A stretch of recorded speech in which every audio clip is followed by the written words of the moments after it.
Good morning and welcome back to the Kabbalah and Coffee.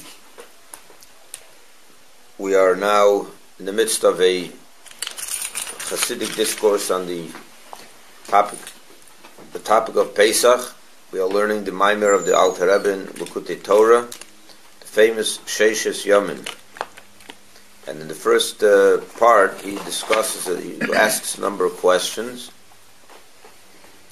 And the last thing we learned was that there were two levels, if you will, of matzah.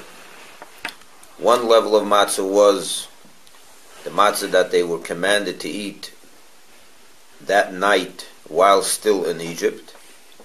And that matzah in the Torah is spelled without a vav. And the matzah, then there was another matzah that the higher level, or a different level, which was the second matzah that they ate as a result of the great revelation of God that was revealed in Egypt that night after midnight, which caused that they shouldn't be able to have their bread leavened, their dough leavened, and they had to rush, and they left Egypt. That instance of matzah in the Torah is written with a vav. And the vav, he explains in the Mamar, represents a vertical, it's like the physical vav, which is a vertical line from a higher to lower, and that represents the great revelation that came up that was revealed from above down here, like represented by the vertical line. Now, what we have to understand the difference between these two levels of matzah. In order to understand it, he's going to explain the whole concept of food to begin with. What is the idea of eating food? And why do human beings need to be sustained by eating food? It should be the other way around, that higher levels should sustain lower levels. Which, of course, in our case, the human being is a higher level creation, while the bread and all food is a lower level creation. How is it that God created a system that the higher level should be sustained by a lower level?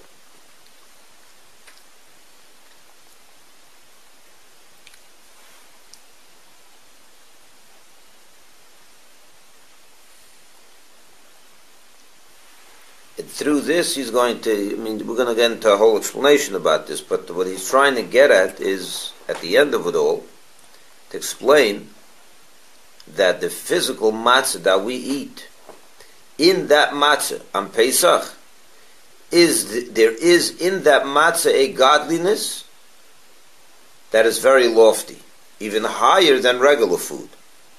But it's in the matzah itself. The very matzah has within it a godliness that is similar to the godliness that was revealed in Egypt 3,325 years ago, that night. Let's begin. To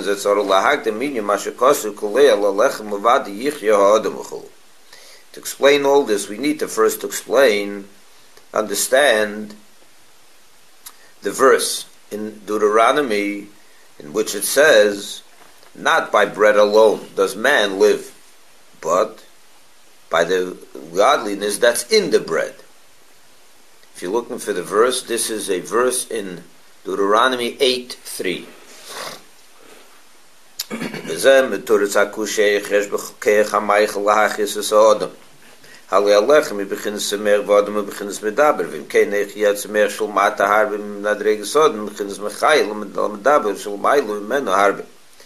This verse answers a very important question.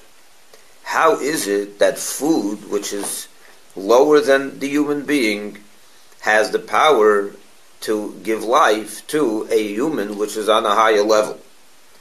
So he explains, but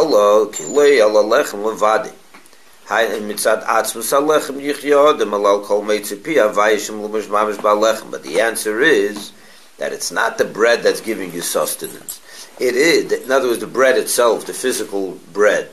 What it is the godly life force that is in the bread that is giving you your life force. Okay? The Hainu, Mamar Sheshes ha'oretz desh. Ukmeshikosabel kotetero parshaseikiv kiyesid varashem nichnas beis abozim v'zonim achayis odom. In other words, the utterance, the godly life force that is in the bread? What life force is in the bread? So it takes us back to the beginning of creation, when God said, let there be vegetation.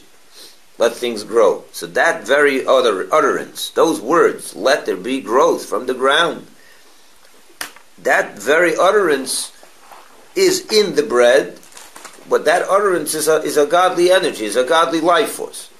Right? God said, let there be bread.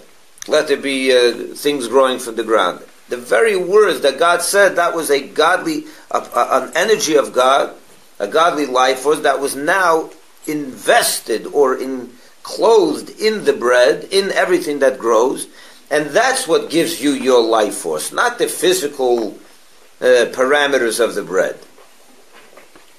In the bread is a godliness, and that's what livens you up. Now the godliness is on a higher level than the human, right? Mm-hmm. And that's why you're able to live. Mm-hmm. That makes sense, right? But the Alter Rebbe says, no, it doesn't make sense yet. Why? We still need to understand this. Why?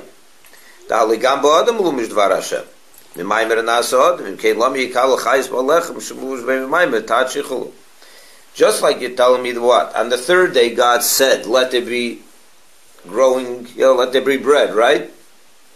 And you're telling me that life force is that which is becoming clothed in the bread which gives us life. Why do we need that life force of God? We have our own life force of God. On the sixth day of creation, he said, let there be man. And that was also a utterance from God, which is a godly life force, which is in every single man and woman. So why in the world do we need the life force that's in the bread if we have our own life force that's in us to begin with? Got it? This will be explained as follows. Let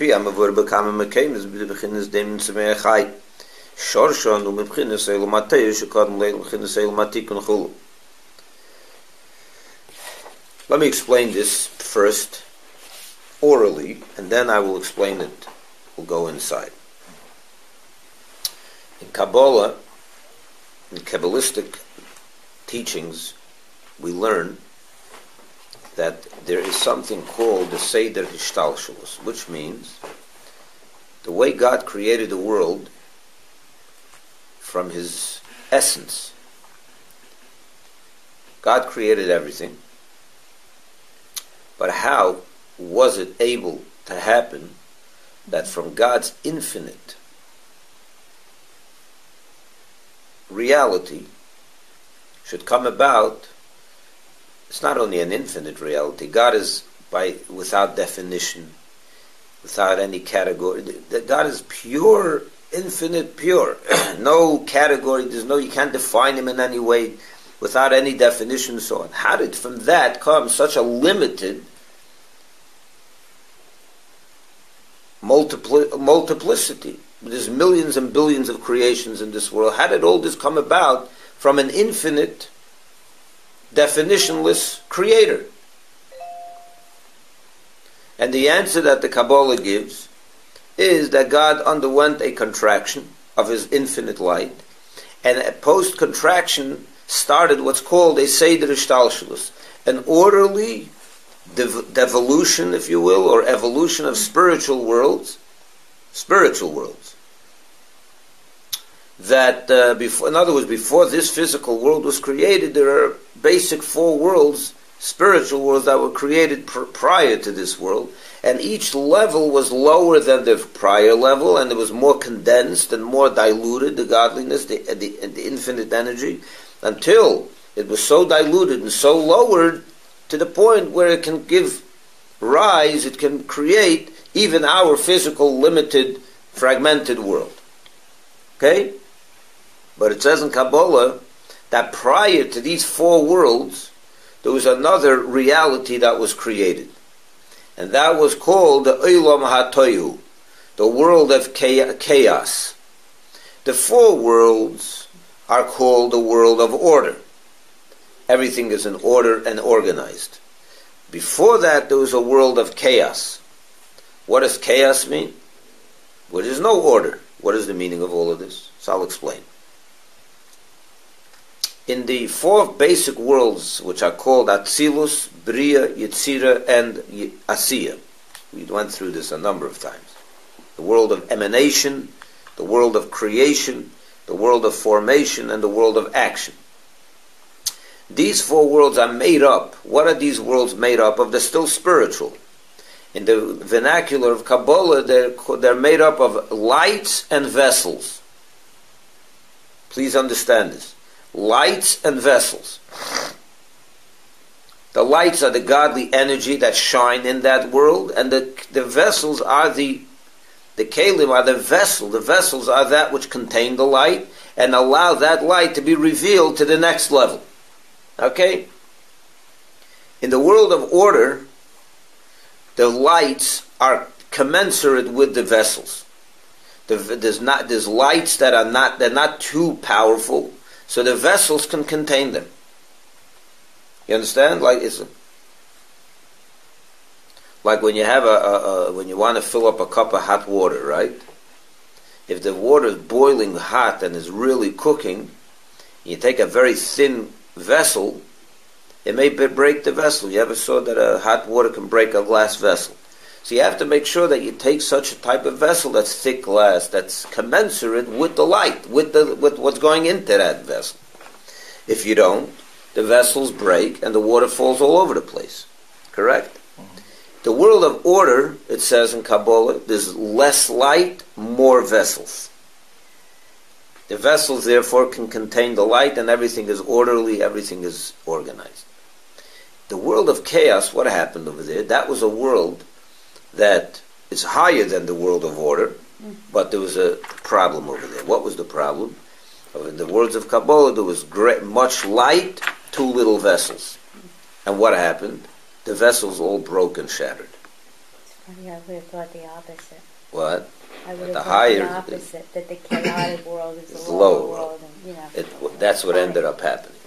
What happened was, since the vessels broke, the lights and the vessels all shattered, and they ended up falling all the way down to the lowest levels.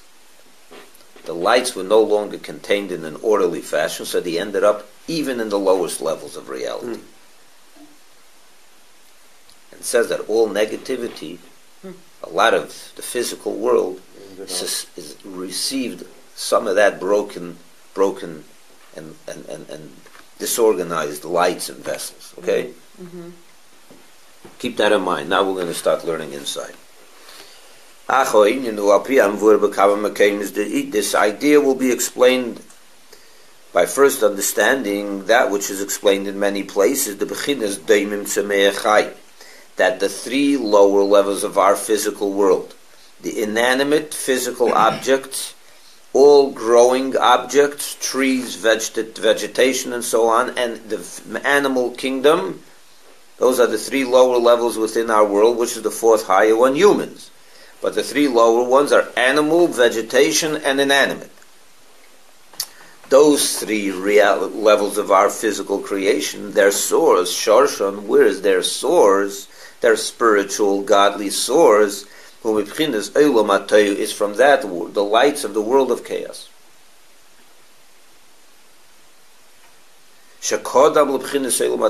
Which came before the world of order. Ella, but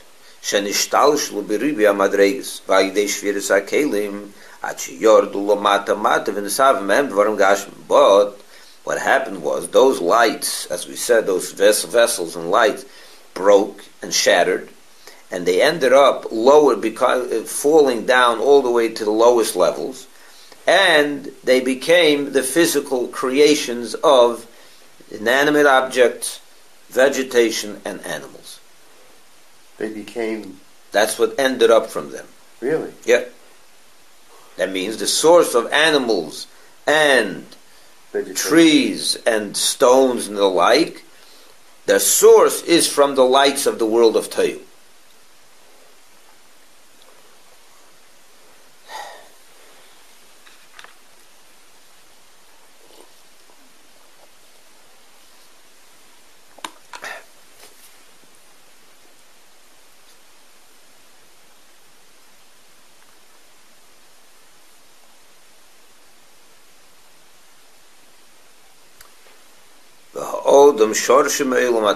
Where is the human being's sources? Where? In the world of order.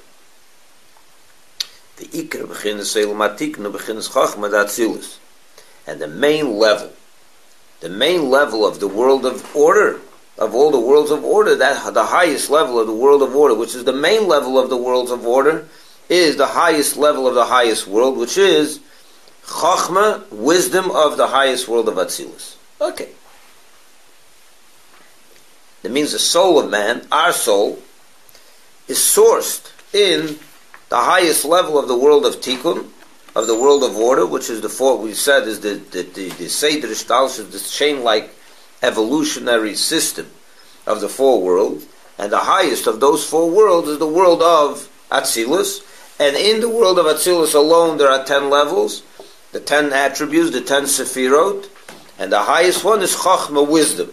Man, the soul of man is sourced in that highest level, okay?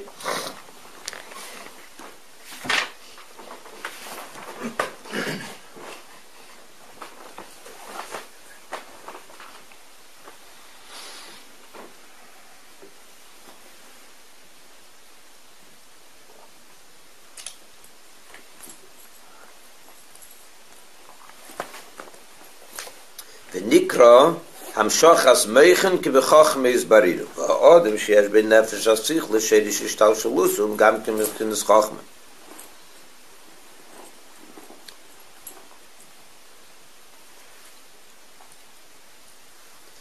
The reason, why is this world, these worlds that are worlds of order, they're called in Hebrew Elam HaTikun. The world of, what does Tikkun mean? I just translated it as order. But it's more than order. Tikkun also means correcting, fixing. Why is that world called the world of fixing? Tikkun Olam. Tikkun Olam, right. What does Tikkun Olam mean? To fix the world, right? Perfect the world. So why is that Olam, that world called Olam HaTikun, the world of perfection? Because that's the creations from that world, Chachma and so on and so forth, have the ability to fix what happened in the world of chaos, the broken vessel. It is through that world of order and the creations of the world of order that have the ability to fix what has been broken. How do we fix what has been broken? When we take the creations that are a result of that broken world, which is the three lower levels of our world, animals, vegetation and inanimate objects, and we utilize it. We perfect it and utilize it with a godly intent and a godly purpose. We correct it and we fix it. So the creations of the world of fixing are able to fix the world of the creations of the world that broke. Now, man, v'ha'adam sheyesh bei nefesh hasichlis, shedish ishtal shalusu gamkin b'chinas chachma, u'shviris ha'kel m'shoye beil mateyu b'chinas zayim midis, amnam heim b'chinas ha'midis shol mailu ma'chachma datzilus v'nikra b'heim marabba. Now, man, from us, human beings, we have in them a soul that it has the ability of cognition, intellect, right? Other creations don't have that, because they come from the world of Tayu. The world of Tayu is primarily a world of emotion. The world of Tikkun is different in that it's the world of intellect. Okay? But the other worlds don't have emotion. They do. Which other ones? Not inanimate objects. They don't have emotions. No, they don't have emotion. The trees don't either have an emotion, obvious emotions. No, obviously not. But when we say that it comes from the world of emotion, I mean the lower 7 sfirot. Okay? One of those 11 sfiros, the lower 7 is also malchus, which is action. Oh. Okay. Now, the broken vessels of the world of Tayu, as we said, what are the vessels, which ones broke in the world of Tayu? It was mainly the 7 emotional vessels. And they are even higher than, let's try to understand this from a hierarchy point of view. You have a higher world of Toyu, so then you have the world over here of Tikkun. The highest level of this world is lower than the lowest level of this world, right? So the emotional levels of this world are still higher than the intellectual levels of this world, right?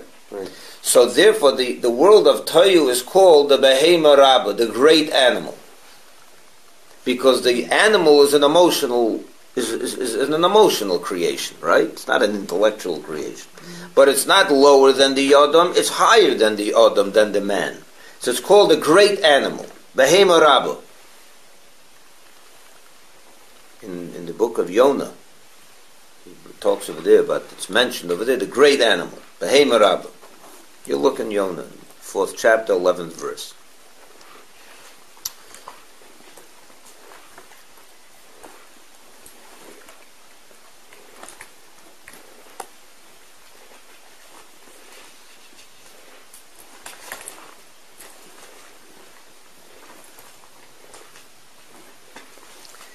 Now, fish loho yebem khinesay skalus nishberu venaflu minze hein lamatem adam lechen tsrichem lisbar al de adam davke ki bekhach misbariru kenal. Now, what happened in the world of Tayu?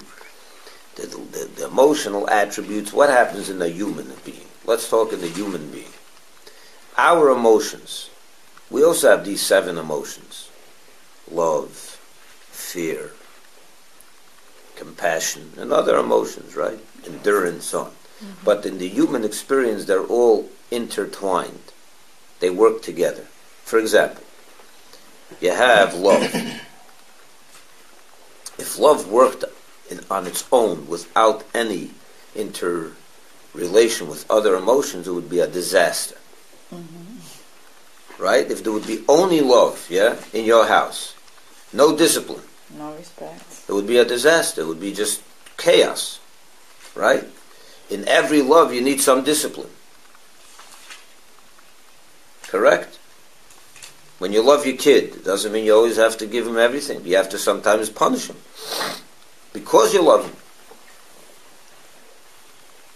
Because you love him, you have to sometimes discipline him. If you don't ever discipline, it's pure love. There's never anything else. It doesn't intermingle with other emotions. You have a complete chaotic situation. That's what happened in the world of Toyu.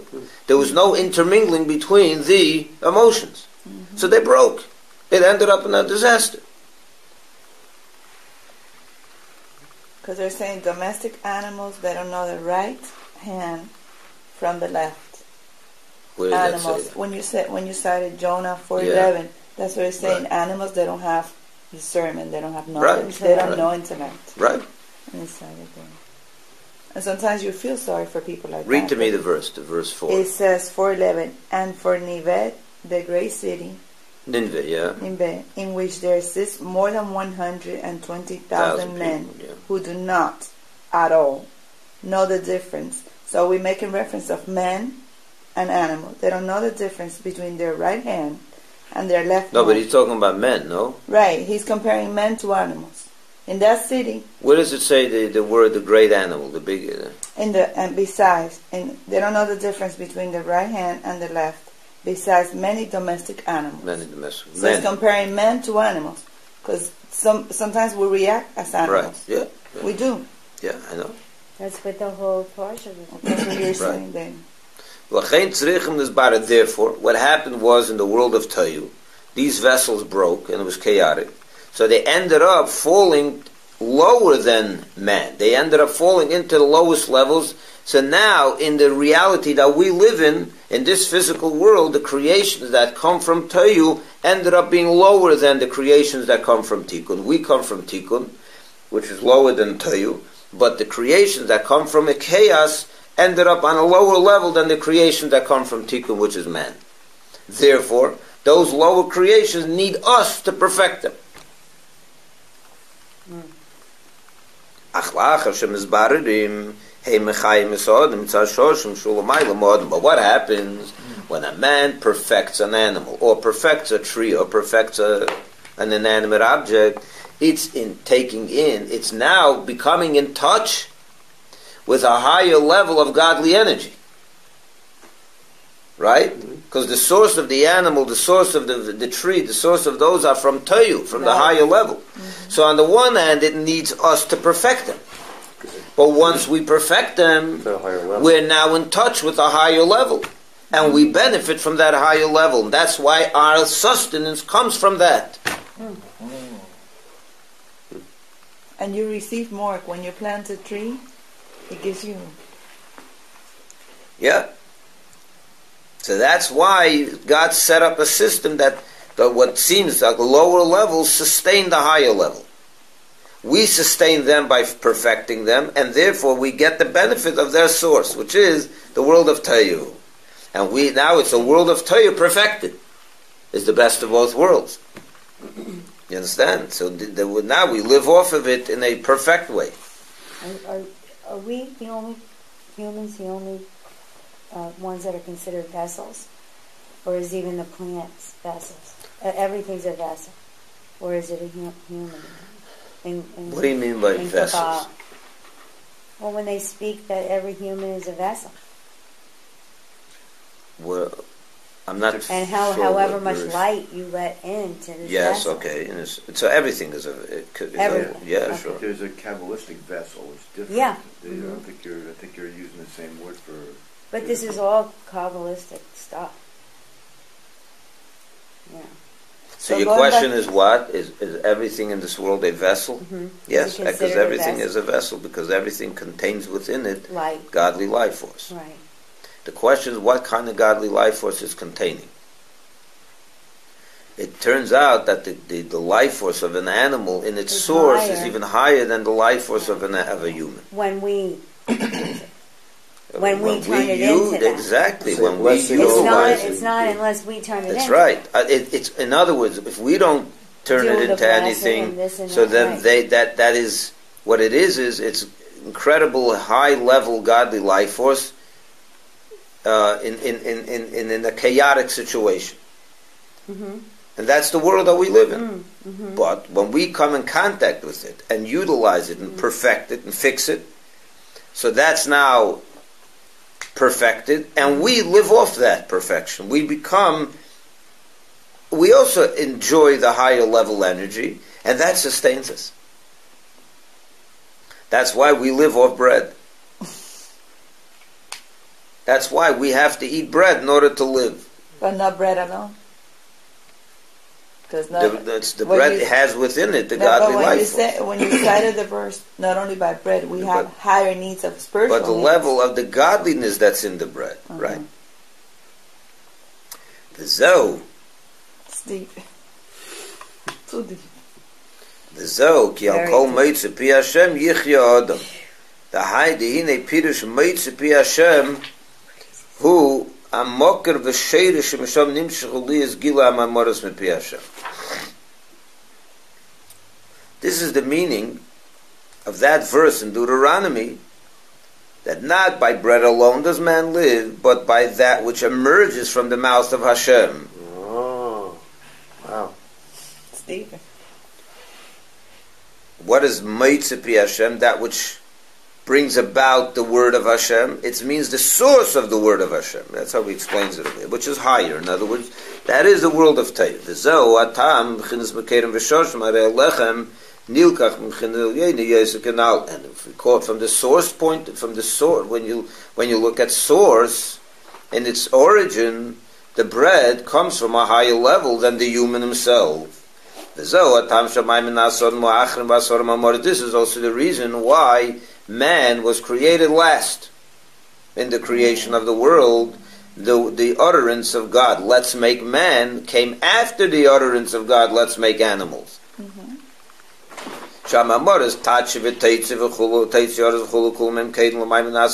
the other utterances, let's create vegetation, let's create animals and birds and everything, came before the utterance of let's create man. Now this is also the above mentioned reason. Because the source of all the other creations come from the world of Tikkun, the world of chaos, which is higher than the world of Tikkun, so they came first. The V'lechein Amar Rav Nachman v'Aidli amarteli. Amris lach beurte. Lefidleach lebisri de Turish. Nimmt movim is Hashamaychel Meisav Chayz Gam Kem Bekech HaChoch Matzech Shalod. This also explains a very interesting, enigmatic statement in the Talmud. The Talmud tells us that Rab Nachman, the great sage, Rabbi Nachman, was talking to another sage about an issue.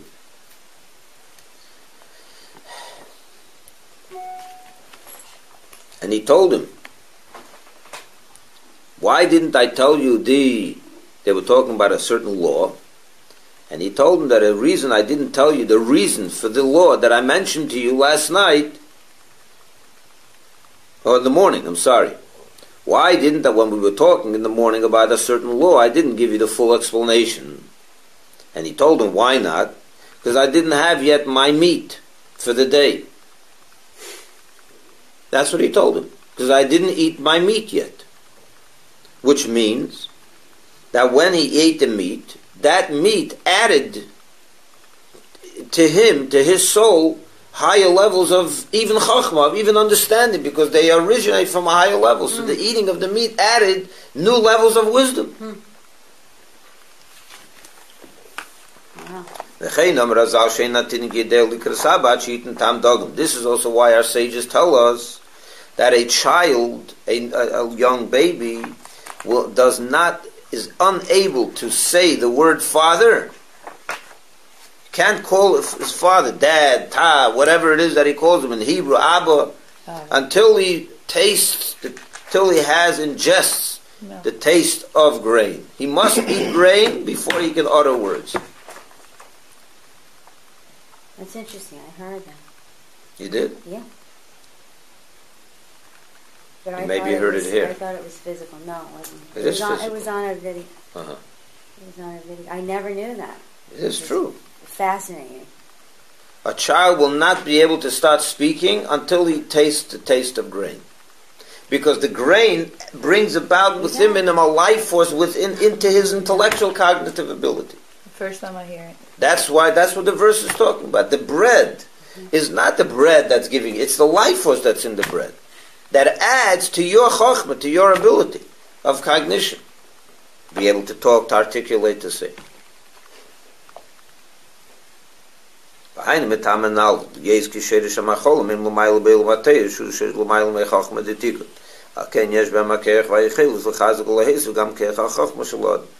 for the above mentioned reason, because the source of all the, in origin, food comes from a higher level than the human being, than the human's intellect. They come from toyu, from chaos, which is higher than tikkun. Therefore, they have the ability and the strength to add to a person's intellectual ability. That means your intellectual development is dependent on the eating of grain, which is a outgrowth, which is a result of the world of the higher level of toyu, of chaos. In other words, bread not only gives life force to your body, but it gives life force to your intellect. It helps the development of your intellect. And without bread, you will never be able to develop intellectually.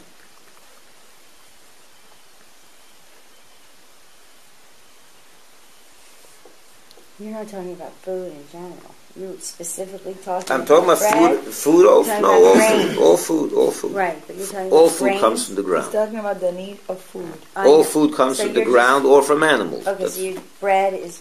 It's just a general term for food, yeah. Okay. Yeah, because that's what the Bible says, Right. bread. It doesn't say meat, it's bread. No, but it does say bread. In the biblical verse, it talks about bread. Because bread is the main staple of the human being. It's the main staple of food. Mm-hmm.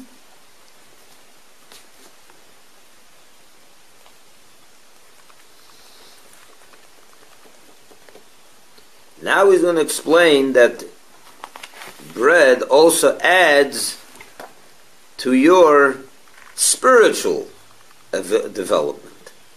Imagine that. And that's where we're going to come into matzah. That matzah is already a physical but spiritual food. And in the matzah is that great revelation of godliness that revealed itself in Egypt that night. So when we eat the matzah that night, we're literally eating a revelation of God. we're taking in a revelation of Hashem. The matzah has within it the gilui, the revelation of God that took place in Egypt, that first night in Egypt, that midnight experience, and that happens every single year again. And when you eat the matzah, even before midnight, because we eat our matzah before midnight, it has that. It literally has within it, in the physical matzah, you have that level of godliness. And it strengthens your amunah, as the Zohar says. That's why a Yid, when he eats matzah, begins to believe in Hashem again. Even more than he believed before. That's why it's called the food of faith. But kmeiken in the Yuvim Bavedis Hashem. So, in Birudim, there are pach netzutzim, the Tayu, Shem Luboshim, Bidvoram Agashmi. Shem Zbarim, Vail, Mulamaylu, Chinas Hatik, and Sherish Nafshel Kis. This will also explain, will be understood also in our divine service to Hashem. This is the whole idea of what's called in the Kabbalistic language and vernacular birurim, which means sifting through. What is sifting through? It's the same idea as perfecting. Sifting through means you take something and you start sifting. You take away this. You start separating the good from the bad, right? What's like sifting? a filter. A filter, exactly. You sift the good from the bad. That's what the whole avodah of our life is about. To sift through and to separate the good from the bad. And that way you perfect this whole world. You get rid of the bad, you take out the good within everything. So in every single physical object there is sparks of the world of Tayu. Right? Godly sparks of that world. And when we sift it through, meaning we perfect it, we elevate it, we bring it,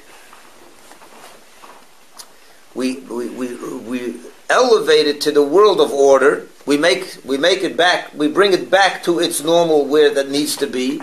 Because right now, it's a result of the physical world now besides man. But everything else is an outcome of the chaotic situation that reigned in the world of chaos. But when a man sifts all this through and gets rid of the bad and fixes everything, so you raise it, you elevate it to the world of tikkun, and now you have the best of both worlds, as we said. You have the level of energy from Tayu, but in a perfect situation, that's tikkun. So it's an order. When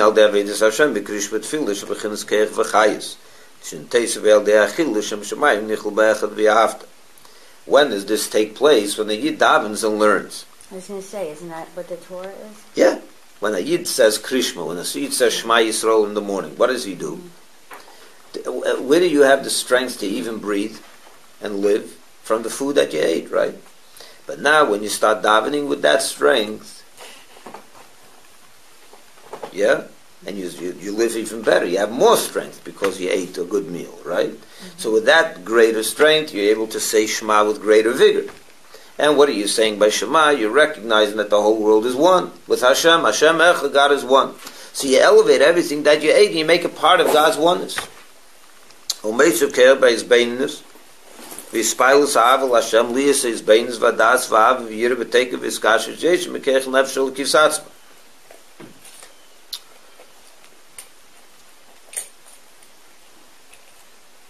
What did we just say before? That when you eat bread, like a little child will never be able to talk if he doesn't eat grain, right? That means your intellectual development is dependent on grain, on bread, on food. What happens over here? And when you daven, you're supposed to cognate, you're supposed to think about and understand, have a better understanding of Hashem. What's davening? It's that hour, the 2, whatever time you devote to davening, where you comprehend and meditate and contemplate the greatness of Hashem. Where do you get a better ability for cognition? From the bread, from the food that you ate, that develops develops your brain. It gives you the ability to think on a higher level. So now the food is part of all that process.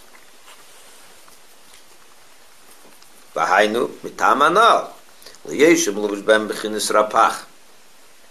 Nitzutz in the Teishel Mailum bechinis atik, nal kein bechelsem leise viele gamle bechinis chochma midish benefshel kis bekrish betfil veis gatere ba mitzvahs. It's for the above mentioned reason. Since within that food is enclosed the great sparks, the great energy, life force of Hashem that comes from the world of Teyu, which is higher than the world of order, higher than the world of the human, right? Therefore, they have the ability to add a greater level of chokhmah and understanding and emotions.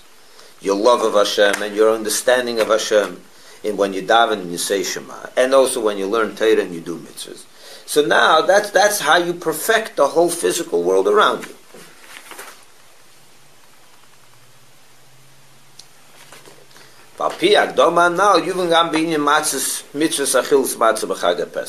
Based on this whole introduction, we'll also understand regarding the mitzvah of eating matzah on Pesach.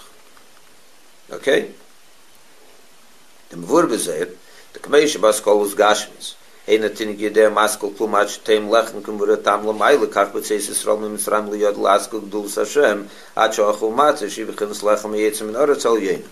Just like we said before, that a child can never be able to speak and call his father, even say the word da, ta, daddy, father, abba.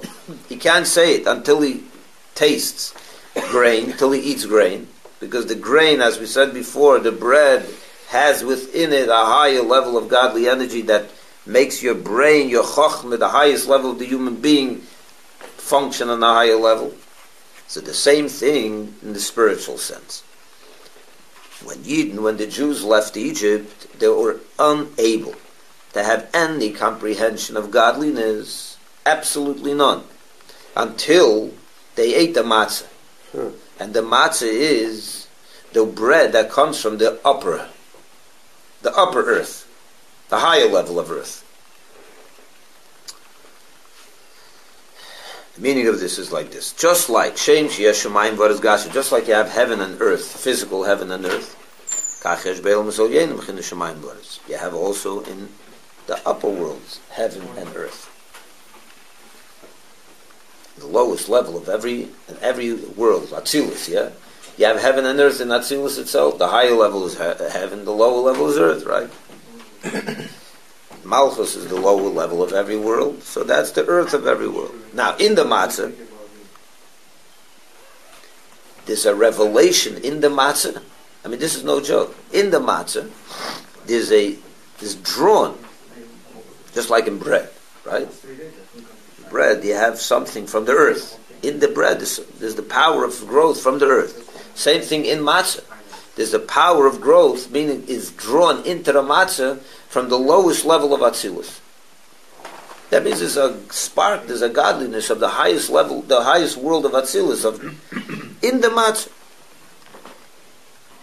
Being that matzah is a mitzvah. We're talking about the mitzvah of matzah, not just you buy a middle of January, you buy a piece of matzah from Publix, then you don't have Atzilus in that matzah.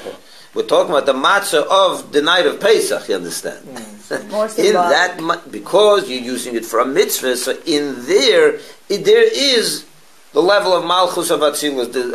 There's drawn into that matzah from Atzilus, which is godliness, pure godliness. Shalachein, therefore, al meitzah pi Hashem, hanim shebelechem zeh the matzah yichya hodom v'nefesh alikis.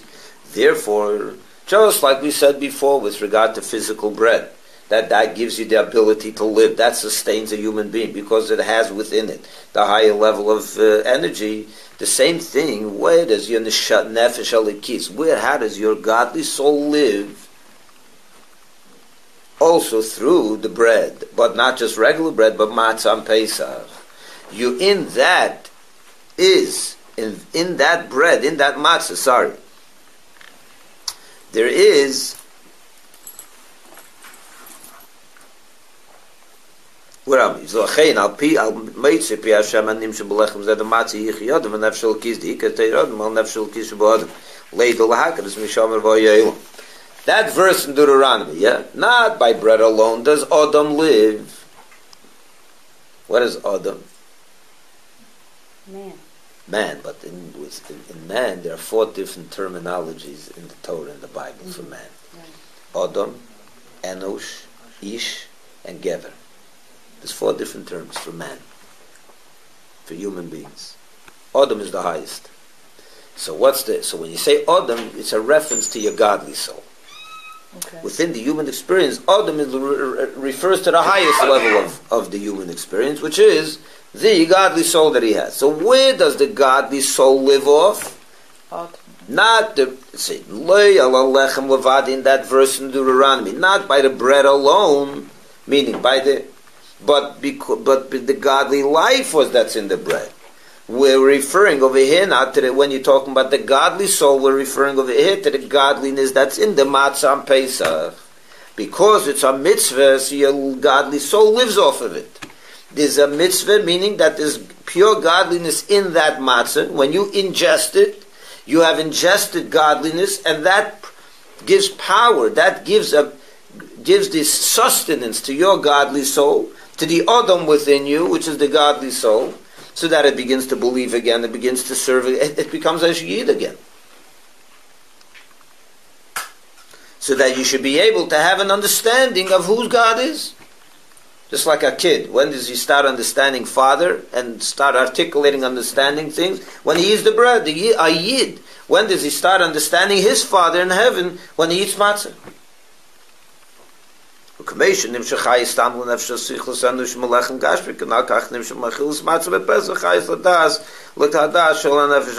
Just like bread gives power, life force to your God, to your intellectual soul, the same thing, matzah on Pesach gives literal life force to the nefesh elikis within, and to the power of cognition to the nefesh elikis, so it can understand godliness.